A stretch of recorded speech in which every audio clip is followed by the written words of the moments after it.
कहानी की शुरुआत में हमें एडम को दिखाया जाता है जो टोरंटो में रहता है। वो हिस्ट्री का प्रोफेसर है। उसकी लाइफ बहुत बोरिंग है। वो अपनी जिंदगी में कुछ रोमांचक करना चाहता है, इसीलिए रात को वो एक अंडरग्राउंड क्लब में जाता है जहाँ की चाबी बहुत कम लोगों को मिलती है। दरअसल ये बहुत ही प्रीमियम क्लब होता है और आज वो इस क्लब में आया है जहाँ पर कैबरे डांस हो रहा होता है। एडम को लड़कियों में बहुत इंटरेस्ट है और अब वो लड़की जो कि डांस कर रही होती है वो अपनी हील के नीचे एक बहुत बड़ी मकड़ी को कुचल देती है, जो देखकर एडम को बहुत अजीब लगता है। अगले दिन एडम कॉलेज जाता है जहां पर वो अपना हिस्ट्री का लेक्चर देता है। एडम की जिंदगी में बहुत उदासी है। वो अपने डे टू डे लाइफ के रूटीन से बहुत बोर हो चुका है। अब वो अपने अपार्टमेंट में आता है जहां पर उसकी गर्लफ्रेंड उसका इंतजार कर रही होती है। रात को ये दोनों इंटीमेट होते हैं और इसके बाद एक साथ ही सो जाते हैं। यही एडम की जिंदगी का रूटीन है। हर रोज कॉलेज जाओ, उसके बाद घर वापस आओ, घर वापस आने के बाद अपनी गर्लफ्रेंड के साथ इंटीमेट करो और फिर सो जाओ। दरअसल वो इस रूटीन से निकलना चाहता है। अब रात को जब वो अपनी गर्लफ्रेंड के पास जाता है तो उसकी गर्लफ्रेंड उसके साथ इंटीमेट होना चाहती है, पर एडम मना कर देता है। वो बाहर आकर टीवी देखता है। कुछ देर के बाद वो अंदर जाता है और अब जब वो अपनी गर्लफ्रेंड के पास आना चाहता है तो उसकी गर्लफ्रेंड उसे मना कर देती है और नाराज होकर वहां से चली जाती है। और रोज की तरह अगले दिन एडम जब कॉलेज जाता है तो वहां पर उसका एक कोलीग उसे एक मूवी सजेस्ट करता है और कहता है कि तुम्हें इस मूवी को जरूर देखना चाहिए। एडम उस मूवी की सीडी खरीद कर घर जाता है और जब वो मूवी देख रहा होता है तभी वो एक सीन में एक एक्टर को ऑब्जर्व करता है जो हूबहू उसकी तरह दिख रहा होता है। एडम उसे देखकर हैरान हो जाता है। उसे अपनी आंखों पर यकीन नहीं आता कि उसके जैसा दिखने वाला एक और इंसान इस दुनिया में है। इसके बाद एडम सो जाता है। सपने में एक बार फिर से उसे उसी मूवी का सीन याद आता है जिसमें उसका हमशक्ल एक्टर है। एडम एक बार फिर से उस मूवी को देखता है और अब जब मूवी खत्म हो जाती है तो वो उस एक्टर के बारे में सर्च करता है। उसे पता चलता है कि इस एक्टर का नाम एंथनी है। उसके बारे में कुछ ज्यादा डिटेल्स नहीं होती, पर जिस एजेंसी ने एंथनी को कास्ट किया होता है उसका एड्रेस उसे मिल जाता है। इसीलिए वो उस एजेंसी में जाता है जहां पर गार्ड उसे पहचान लेता है और बताता है कि इस वक्त ऑफिस बंद है, अगर आपको कुछ चाहिए तो आप मुझे बता सकते हो। एडम को कुछ समझ नहीं आता और वो वहां से जाने लगता है। तभी गार्ड उसे रोकता और कहता है कि आपका एक एनवलप मेरे पास है। जो एनवलप वो एडम को दे देता है। दरअसल ये एंथनी का एनवलप है और अब एडम उस एनवलप को लेकर वहां से निकल जाता है। अपनी गाड़ी में आने के बाद एडम उस एनवलप को खोलता है जिस पर लिखा होता है पर्सनल एंड कॉन्फिडेंशियल। इस पर एंथनी का नाम और उसके घर का पता भी लिखा होता है। और अब वो उस दूसरे एनवलप को नहीं खोलता बल्कि वो एंथनी के एड्रेस पर पहुंच जाता है जो कि एनवलप पर लिखा हुआ था। वहां बाहर इंटरकॉम होता है जिस पर एक नंबर एंथनी का भी होता है और अब उस नंबर पर कॉल करता है। घर पर एंथनी की वाइफ होती है जो कॉल रिसीव करती है और जब वो एडम की आवाज सुनती है तो उसे लगता है कि ये उसके हस्बैंड एंथनी की आवाज है। वो कहती है कि मजाक मत करो, जल्दी घर आ जाओ। और एडम डर जाता है, इसीलिए वो अपने घर वापस आ जाता है। जिसके बाद एक बार फिर से वो उसी नंबर पर कॉल करता है और इस बार वहां फोन कोई और नहीं बल्कि खुद एंथनी रिसीव करता है। और जब एडम उसकी आवाज सुनता है तो उसे ऐसा लगता है जैसे वो अपने आप से ही बात कर रहा है। और जब एडम सामने से कुछ नहीं बोलता तो एंथनी उस पर चिल्लाना शुरू कर देता है। वो कहता है कि तुमने अगर दोबारा इस नंबर पर कॉल किया तो मैं पुलिस को कंप्लेंट कर दूंगा। एडम कहता है कि मुझे नहीं पता कि मैं तुम्हें कैसे बताऊं, पर तुम्हारी और मेरी शक्ल हूबहू मिलती है। मैं सिर्फ एक बार तुमसे मिलना चाहता हूं। एंथनी उस पर चिल्ला रहा होता है। तभी उसकी वाइफ आ जाती है जिसे देखकर एंथनी फोन को डिस्कनेक्ट कर देता है। उसकी वाइफ पूछती है कि तुम किससे बात कर रहे थे। वो झूठ बोल देता है कि मेरा कोई दोस्त था। उसकी वाइफ समझ जाती है कि वो उससे झूठ कह रहा है क्योंकि कोई भी इंसान अपने दोस्त से इस तरह से बात नहीं करता। उसकी वाइफ को लगता है कि वो उसी लड़की से बात कर रहा है जिससे वो अक्सर बात किया करता है, जिसके बारे में वो उसे कभी कुछ नहीं बताता। और अब रात को एंथनी भी एडम के बारे में इंटरनेट पर सर्च करता है। उसे पता चलता है कि वो हिस्ट्री का प्रोफेसर है। वो उसके एड्रेस को एक पेपर पर लिख लेता है और अपने पास रख लेता है। उसकी वाइफ ये सब कुछ देख रही होती है और जब एंथनी सो जाता है तो वो चुपके से ही उस पेपर को, उस एड्रेस को अपने पास रख लेती है और अगले दिन उस एड्रेस पर पहुंच जाती है जो कि एडम का कॉलेज है। वहीं एडम अपनी क्लास में होता है और तभी उसे एंथनी का कॉल आता है जो उसे कहता है कि मैं तुमसे मिलना चाहता हूँ, जल्दी मैं तुम्हें लोकेशन बताऊंगा जहां पर हम दोनों मिल सकते हैं। एडम उसकी बात सुनकर खुश हो जाता है। वो अपनी क्लासरूम से बाहर एक बेंच पर बैठ जाता है। वहां पर एंथनी की वाइफ आती है जो उसके साथ वाले बेंच पर बैठ जाती है। वो एडम को देखकर हैरान है क्योंकि उसे वो पूरी तरह से बदला हुआ लग रहा है। दरअसल उसे लगता है कि ये एंथनी है और अब एंथनी उससे उसकी प्रेगनेंसी के बारे में पूछता है। दरअसल वो प्रेग्नेंट होती है जो कि साफ साफ दिख रहा होता है। इसके बाद एडम अपनी क्लास में चला जाता है। एंथनी की वाइफ पूरी तरह से कंफ्यूज्ड होती है।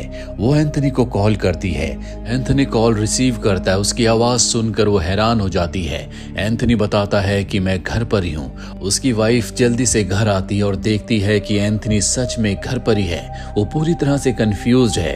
एंथनी कहता है कि मुझे मेरी ब्लूबेरीज नहीं मिल रही। तुम्हें तो पता है कि ड्रिंक करने के बाद मैं हमेशा ब्लूबेरीज खाता हूँ। दरअसल एंथनी हमेशा अपने बारे में सोचता है। उसकी वाइफ प्रेग्नेंट है लेकिन उसे इस बात की कोई परवाह नहीं है।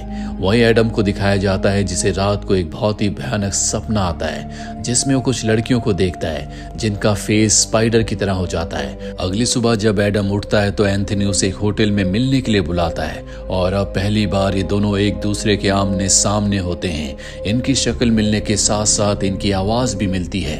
एडम कहता है क्या तुम्हारे पेट पर कोई निशान है? एंथनी कहता है कि हाँ, जिसके बाद वो उसे अपने पेट का निशान दिखाता है। एडम के पेट पर भी हूबहू ऐसे ही निशान होता है।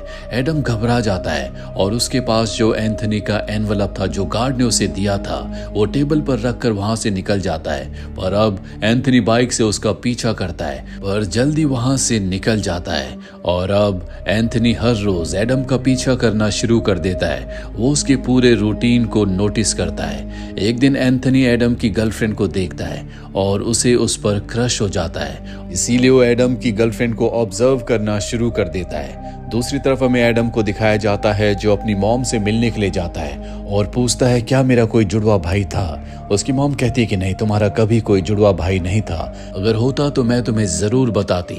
एडम अपनी मॉम को एंथनी के बारे में सब कुछ बता देता है और जब वो वहां से निकलता है तो उसे सिटी में बहुत बड़ी बड़ी स्पाइडर दिखती हैं। उसे कुछ समझ नहीं आता कि इतनी बड़ी स्पाइडर सिटी में कैसे आई।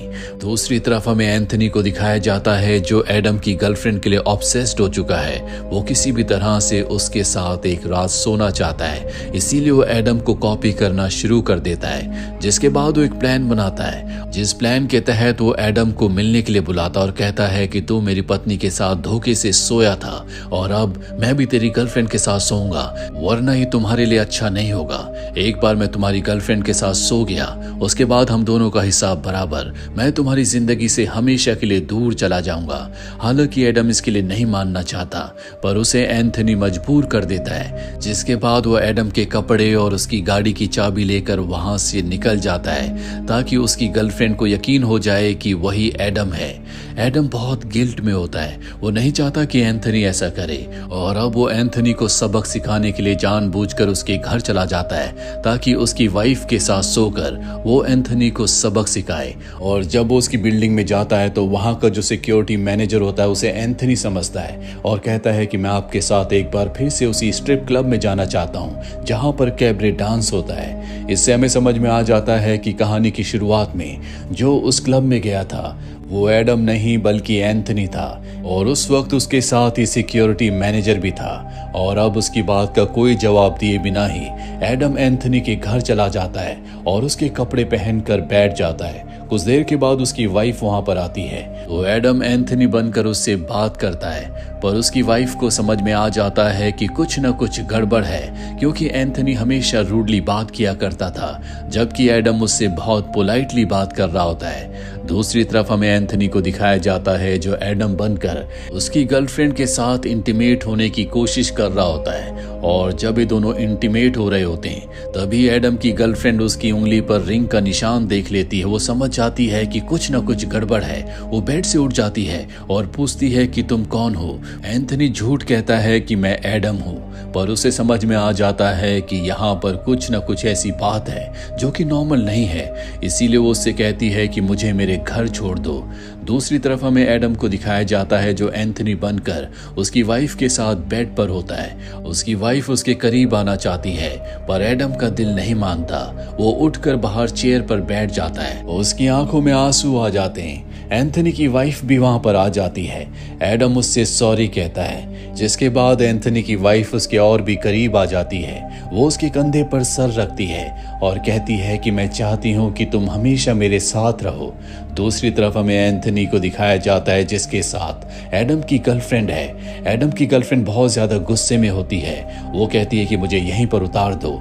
ये सुनकर एंथनी को और भी गुस्सा आ जाता है और वो गाड़ी की स्पीड बढ़ा देता है। वो गाड़ी की स्पीड इतनी ज्यादा कर देता है कि इनकी गाड़ी पलट जाती है, जिसमें उन दोनों की मृत्यु हो जाती है। अगली सुबह हमें एडम को दिखाया जाता है जो अपने कॉलेज के लिए तैयार होता है और जब वो कोट पहनता है तो उसके अंदर वही एनवलप होता है जो कि एंथनी के लिए आया था, जिस पर कॉन्फिडेंशियल लिखा था।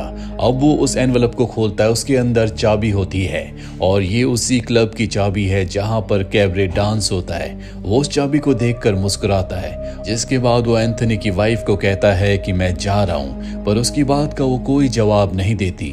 और जब वो उस कमरे में जाता है जहां पर एंथनी की वाइफ गई थी तो वो देखता है कि वहां पर एक बहुत बड़ी स्पाइडर है जो उसे देखकर डर रही है, लेकिन वो उसे देखकर बिल्कुल नहीं डरता, जैसे उसे पहले से पता हो कि ये होने वाला है। दरअसल इस कहानी में एंथनी और एडम ये दोनों एक ही होते हैं। दरअसल इनमें से एक को स्प्लिट पर्सनैलिटी डिसऑर्डर है। इन दोनों को कभी किसी ने एक साथ नहीं देखा, ये हमेशा अकेले में ही मिलते हैं। दरअसल एंथनी ही असली इंसान है जो प्रोफेशन से एक एक्टर है। उसने अपने दिमाग में अपनी एक दूसरी पर्सनैलिटी को बनाया जो कि एडम था, जो उससे पूरी तरह से ऑपोजिट था। इसीलिए जब वो अपनी मॉम से मिलता और अपने जुड़वा भाई के बारे में पूछता है तो उसकी मॉम कहती है कि तुम्हें थर्ड ग्रेड एक्टर की तरह बिहेव नहीं करना चाहिए, तुम्हें रियल वर्ल्ड में जीना चाहिए, अपनी फैंटेसी की दुनिया से बाहर आ जाओ। और ये इस बात को साबित करती है कि उसकी मॉम को पता था कि उसे स्प्लिट पर्सनैलिटी डिसऑर्डर है। दरअसल उसे अपनी पर्सनैलिटी बिल्कुल पसंद नहीं होती, इसीलिए जहां एंथनी को ब्लूबेरीज पसंद होती है, एडम को ब्लूबेरीज पसंद नहीं होती। साथ ही जब एंथनी की वाइफ उससे मिलने के लिए कॉलेज जाती है तो एंथनी उससे पूछता है कि तुम कितने मंथ से प्रेग्नेंट हो। वो बताती है कि 6 मंथ से। उसके सवाल को सुनकर वो बहुत हैरान होती है। वो अपने हस्बैंड को कॉल करती है पर उसका हस्बैंड तब तक फोन नहीं उठाता जब तक वहां से एंथनी, जो उस वक्त एडम की पर्सनैलिटी में था, उसकी आंखों से ओझल नहीं हो जाता। साथ ही एंथनी को अपना काम पसंद नहीं था। वो बहुत बड़ा एक्टर बनना चाहता था लेकिन वो कभी एक्टर नहीं बन पाया। इसीलिए जब उसके अंदर एडम की पर्सनैलिटी आई तो उस पर्सनैलिटी में वो एक प्रोफेसर बना, वो भी हिस्ट्री का, ताकि उसके अंदर जितनी भी सोसाइटी के लिए, दूसरे लोगों के लिए भड़ास है वो अपने स्टूडेंट्स के सामने निकाल सके। कहानी के अंत में एंथनी उस एनवलप को खोलता है जिसके अंदर चाबी होती है जो कि उसी सीक्रेट क्लब की है जहां पर वो कहानी की शुरुआत में गया था, जिसका मतलब ये है कि उसकी स्प्लिट पर्सनैलिटी की जो बीमारी है वो एक बार फिर से शुरू हो चुकी है। वो साइकिल एक बार फिर से दोहराने वाला है। इसीलिए जब वो कमरे के अंदर जाता है तो उसकी वाइफ उसे एक स्पाइडर के रूप में दिखती है जो उससे डर रही होती है। उसकी वाइफ को भी एहसास हो चुका होता है कि अब तक वो ठीक नहीं हुआ, इसीलिए वो एक बार फिर से बाहर जा रहा है। जबकि एक रात पहले उसकी दूसरी पर्सनैलिटी और उसकी गर्लफ्रेंड जो कि इमेजिनरी थी, उन दोनों का एक्सीडेंट हो गया था जिसमें उन दोनों की मृत्यु हो गई थी। इसका मतलब ये था कि एक रात पहले वो अपनी उस पर्सनैलिटी से बाहर निकल चुका था, इसीलिए रात को वो पूरी तरह से शांत था। उसकी वाइफ को भी कहीं ना कहीं उसकी दूसरी पर्सनैलिटी के बारे में पता था, इसीलिए वो उसके पास आकर उसे कंसोल करने की कोशिश कर रही होती है। साथ ही इस कहानी में हमें कई जगह स्पाइडर को दिखाया गया है जो कि एंथनी के लस्ट को रिप्रेजेंट करती है। इसीलिए कहानी के अंत में जब उसे उस क्लब की चाबी मिलती है जहां पर वो कैबरे डांस देख सकता है, उनके साथ इंटीमेट हो सकता है, तो जब वो अपनी वाइफ से गुड बाय कहने के लिए जाता है तो वहां देखता है कि एक बहुत बड़ी स्पाइडर है जो उससे डर रही है, क्योंकि एक बार फिर से वो अपनी लस्ट की वजह से उसी लूप में फंसने वाला है, जिसका एहसास उसकी वाइफ को भी हो जाता है। और इसी के साथ ये कहानी यहीं पर खत्म हो जाती है। आपका इस कहानी के बारे में क्या सोचना है कमेंट बॉक्स में जरूर लिखें। उम्मीद करते हैं कि ये कहानी आपको पसंद आई होगी।